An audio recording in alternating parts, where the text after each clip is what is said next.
তা আল্লাহ এই দুনিয়াটা আমাদের জন্য বানিয়েছেন মুরগির ঘরের মতো।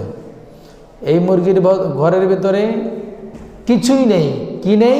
জান্নাতে যা আছে তার তুলনায় কিছুই নেই। সুবহানাল্লাহ পড়ে।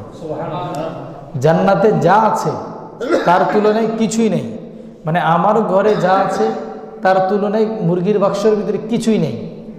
তা আল্লাহ বলছে এটাও একটা ঘর, এটা একটা পৃথিবী, এটাও তোমাদের জন্য একটা ঘর, কিন্তু এটা মুরগির বাক্সের মতো। শুধু দরজা দিয়ে ঢুকবা, জানালাও নাই, লাইটও নাই, ফ্যান নাই, কিচ্ছু নাই। কেন? কারণ আমি তোমাদের জন্য এত সুন্দর একটি সুসজ্জিত ঘর তৈরি করেছি, যেটার নাম হলো জান্নাত। ওই জান্নাতের ভিতরে সব আছে। না চাইতে তুমি যা কিছু চাইবা পাইবা, সেটার নাম হলো জান্নাত। সুবহানাল্লাহ। আমি যখন ইচ্ছা করব, যদি এখানে একটা প্লেন নামতো, আপনি ইচ্ছা করছেন কিন্তু প্লেনই নামবে এখানে, বাস্তবে একটা প্লেন নামবে। আমি যা বলছি এটাই জান্নাতের বর্ণনা।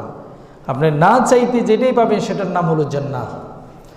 আর চিন্তাবিহীন যত কষ্ট পাবেন ওটার নাম হলো জাহান্নাম। এত চিন্তাও করতে পারবেন না, এত কষ্ট এখানে থাকতে পারে, যত কষ্ট ওটার ভিতরে আছে এটার নাম হলো জাহান্নাম। আর না চাইতে এত বেশি চিন্তাও করতে পারবেন না, এত আরাম, ওটার নাম হলো জান্নাত। সুবহানাল্লাহ। যদি মন চাই ফল খাবেন তো ফল চলে আসবে, কি ফল খাবেন সেটাও আসবে। হুর গেলমানরা, এত বিশাল সুন্দরী সুন্দরী নারীরা আপনার জন্য খাবারগুলো পরিবেশন করবেন, আপনি খাবেন, দাবেন, আনন্দ করবেন, ফুর্তি করবেন, কিন্তু আপনার বাথরুম হবে না। কি হবে না? বাথরুম হবে না। তো কি? জান্নাতের ভিতরে এই একটাই জিনিস নাই, সেটা কি? বাথরুম নাই।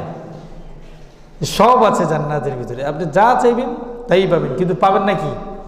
বাথরুম। বাথরুম নাই। বাথরুম মানে কি? লেপটিন নাই। কেন নাই? কারণ আপনি যখন খাবেন, খাবারের ফলে আপনার যখন বাথরুমের বেগ হবে, তখন আপনি বাথরুমে যেতে হবে না, একটা ঢোকর দিবেন। ঢেক দিলে ওই ঢেকের সাথে বাথরুমের কাজটা কমপ্লিট, অর্থাৎ ঢেকের সাথে পেটটা শান্তি হয়ে যাবে, আর বাথরুমে যেতে হবে না। সুবহানাল্লাহ। কথা কি বুঝতে পারছেন? পৃথিবী থেকে নভোচারীরা যখন চাঁদে যায়, তারা তখন চাঁদে যতদিন যাবে ততদিন অনুসারে তারা তাদের ভিতরে শরীরের ভিতরে ইন্ডাকশন পুশিং করে খাবারের। ওই ইন্ডাকশন পুশিং করলে তারা যদি 3 মাস থাকে, তো 3 মাসের জন্য পুশিং করলে আর 3 মাসের ভিতরে ওদের আর ক্ষুধা লাগবে না। ওখানে গিয়ে তারা ক্ষুধা ছাড়া কাজ করবে। কথা বুঝছেন? কেন?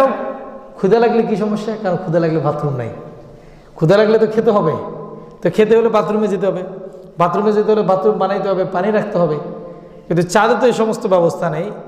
সেই জন্য যারা পৃথিবী থেকে চাঁদে যায়, গ্রহের ভিতরে যায় পর্যবেক্ষণ বা রিসার্চ করার জন্যে, তারা শরীরের ভিতরে কি করে? খাবারের ইন্ডাকশন পুশিং করে ক্ষুধাকে নিবারণ করে। যত মাসের জন্য যাবে তত মাসের খাবার মানে ওই ইন্ডাকশনের মাধ্যমে তারা শরীরের ভিতরে জমিয়ে রেখে তারপরেই তারা কোথায় যায়? চাঁদের দেশে যায়। সেখানে গিয়ে তারা কাজ করে। ওখানে কোনো খাবার নাই, আপনার বাথরুম নাই। তো একই রকমভাবে আল্লাহ রাব্বুল আলামিন পৃথিবীর ভিতরে মানুষদেরকে দিয়েছেন। আমরা দেখতে পাচ্ছি সব কিছুই আছে, কিন্তু আল্লাহ বলছে কিছুই নেই। জান্নাতে যা আছে তার তুলনায় পৃথিবীর ভিতরে কিছুই নেই। সুবহানাল্লাহ।